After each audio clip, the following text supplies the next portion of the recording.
Good morning, everybody. Today I get to spend the day doing everything Pampered Chef, which I really enjoy. I'm going to be setting up a party, so if you're interested in joining in on one, Cindy Rainforth is having one from Oregon City, and I'd love to add you to her invite list. We're going to start this on Wednesday. But this morning I'm starting with some egg loaves, and Rob's asked that I add some hash browns to his. This is the air fryer that we got from Pampered Chef. I just really love it. Look at that rolling thing. I mean, it's so unique in that it moves potatoes so they don't stick and they evenly cook. I really love that part. So first step is to get his hash browns cooked up, and then we'll do the rest here in a minute.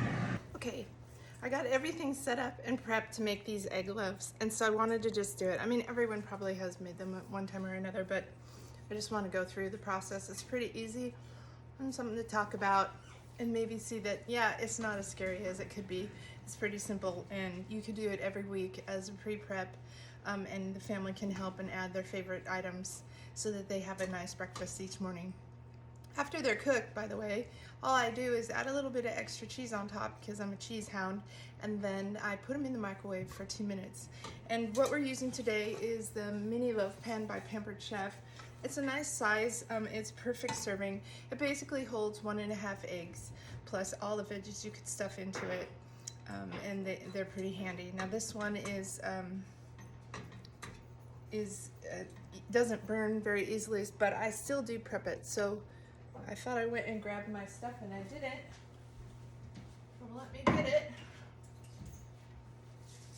Now I'll use a pan in here, but I don't like having all the extra, and I kind of like to make sure everything's dispersed.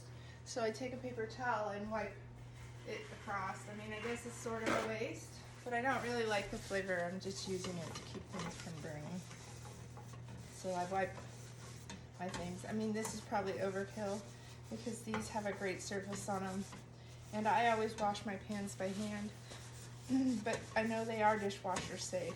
It's just kind of my preference. So I'm wiping each one of these out, spreading the love around, getting the excess off. These will kind of bubble over, so it doesn't hurt to have some spray on the outside. It will just make it a little bit easier to get it out. So let's start, right? So Rob and I like pretty spicy things. We also have a thing with texture. So I chunk my stuff up pretty big, but I always have peppers and onions, and I'll stick them into each pan. And just basically putting in and evenly dispersing it. I may have some extra stuff by the time I'm done, but I can fill it in then. It does get pretty full, but that's okay, right? The more the merrier. I love all of the peppers. I like mine big. Some people might want them just for flavor, and you can cut them a lot smaller. The other thing we put in here is, like I said, we did the potatoes, but Rob likes spicy, and so I cut up a fresh jalapeno, and we're adding those to each one of these. Sometimes I'll add meat, and what I do is I kind of just do the pan and break it up pretty evenly, and that way I know where the meat is and where it's not. But veggies are fine with me too. So I pretty much loaded this up with vegetables. Need a little more onion. And then whatever I have left, my chickens love me for. Sometimes some get heavy with onion, not as much pepper, but you know what, that's okay. They're all really good.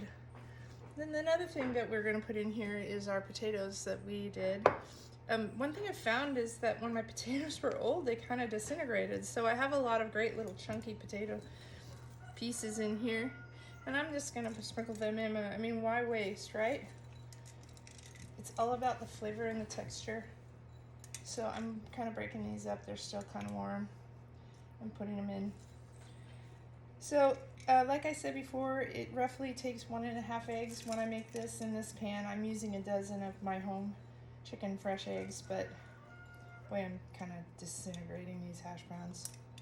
They don't come out normally like this. But I have smushed them in this pan. So I've filled this up pretty good. Boy, this is gonna be yummy. We haven't had an oven for a couple weeks, and that was just really sad because I'd been making these and I sure did miss having a healthy breakfast. And that's what this is. I mean, you know everything that's going in it, right? So I'm gonna use 2 seasonings. I have my eggs here in this really cool silicone bowl, which I just absolutely love. I think I'm gonna add some of this seasoning that I got that's pretty fun. It's called Everything But the Pizza. And it is just yummy. I got samples, so if you're having a party with me, until my samples run out, you're gonna get one of these Everything But the Pizza. I mean, it smells like a pizza party. So I'm gonna put a teaspoon of that in, and then I'm gonna add the other one that I got, the crushed peppercorn and garlic. This came from the Pampered Chef Taste Buds line, the monthly subscription, and you can use it for whatever. They send you a subscription, but use it, you know, for whatever works for you. And this one here is the crushed peppercorn and garlic. Boy, that was really good on our cauliflower. Really excited. Rob bought some more. We're gonna be doing that again. So I'm just kind of whipping my eggs up. I love this little whisk. I also have, if you sign up for a Taste Buds subscription, I have a whisk for you. If you don't have one, I will send you one. Signing up for a Taste Buds subscription means that you can get 6 months, 3 months, or just go month to month, and they'll send you 3 packages of seasoning plus recipes to help you cook at home. And that's, you know, nowadays everything's so expensive. I think that's quite helpful. But this little baby is pretty cool. I got it as a free gift. Okay, so we're gonna pour these in here. Oh, you know what? I haven't added my cheese. Better add it because these are pretty full. So let's add some cheese. And then we'll pour the egg in, and then I'll probably add more cheese. Go. I like the Mexican, and I'm a snob, so I only eat Tillamook. Boy, these babies are full. It's like, is there gonna be room for any egg is the real question. It's okay. Egg's just secondary, right? So each one gets a little bit. Like I said, I kind of added cheese to the top when I reheat them anyway. You could also probably, if you got the air fryer, if we didn't have access to a microwave, you could use an air fryer pretty easily to reheat them up, which they probably would be better anyway. Isn't that so? I don't even know. Some people don't ever use a microwave. So I'm gonna pour this in. Ooh. And because they're so full, they're kind of just going all over, but that's okay. They will find the holes. We're gonna fill this all up. And when I'm done here, I'll be back and we'll put them in the oven. Okay, so I had to go back and get a couple more eggs because I was a little bit shy. And so I mixed some more up, and then I made sure that I added some salt on top of each one. I'm not a big salt eater, but it is good, and it enhances and brings out the moisture in your vegetables so that they cook a little bit more complete and your food isn't quite as wet. So I didn't have to add any cheese, so we're gonna throw this in an oven.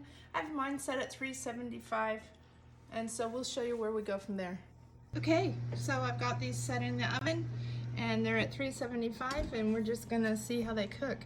They take about 15 minutes, but here is a little bit longer, so we'll see. I like to have a firm egg, and I'll stick a toothpick in them and make sure they're cooked all the way through. All right, see you at the other end. They're ready. They've been about 18 minutes, and yeah, they're all over the place, but that's okay, right? More to eat. I did stick them with a toothpick, and it came back clean.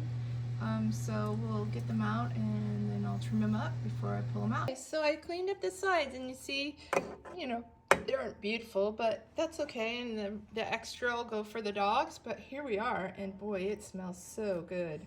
Man, with the cheese and stuff, it's cooked all the way through. It looks amazing. Now these you can put in the fridge for 4 to 5 days, or you can freeze them, and they'll last, and they're pretty good too. I've never had them long enough to freeze, but anyway, have a good day, and thanks for watching, and hope you try it out, and please post below and tell me what you think. And if you want to order a pan, I also have a link below. Alrighty, bye-bye.